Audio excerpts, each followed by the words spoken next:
In the previous learning, we have successfully mastered the construction of chirstack servers. Next, we will learn how to use wireless modules to send and receive data to the server through the gateway. First, we need to connect the wireless module to the server via the gateway and send data.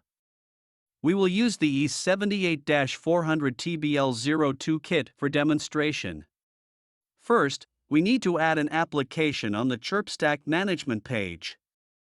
Click on Applications, then click Add Application. Here, you can enter any application name and click Submit to save. Next, click Add Device.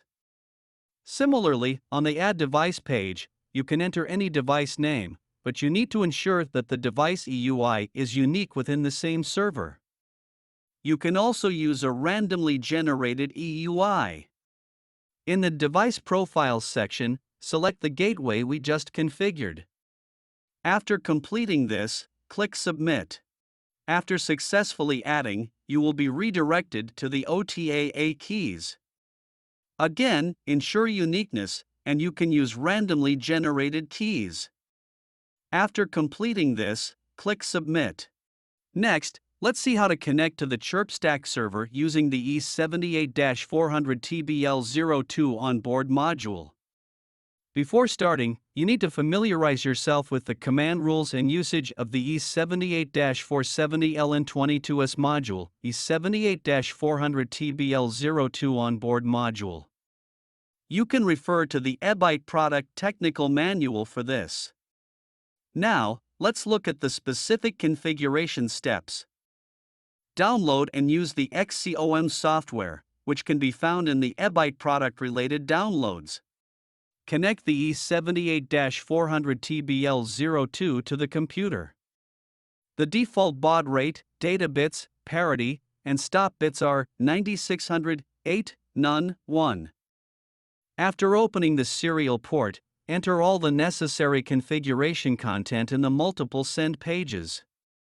Among them, @+capui can be filled with all zeros, @+devui is the device EUI configured earlier, @+capkey is the application key filled in last. You can find the usage of other commands in the technical manual.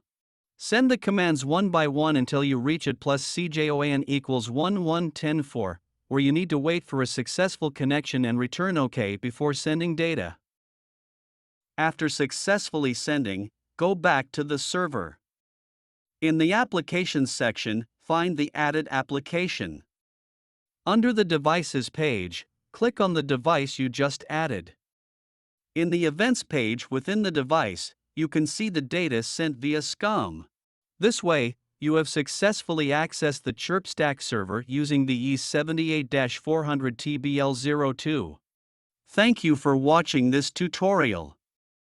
We have provided comprehensive explanations on server deployment, gateway configuration, and device registration. We hope it has been helpful to you. We believe that through this tutorial, you have learned how to configure LoraWAN effectively. We wish you great success in your future applications.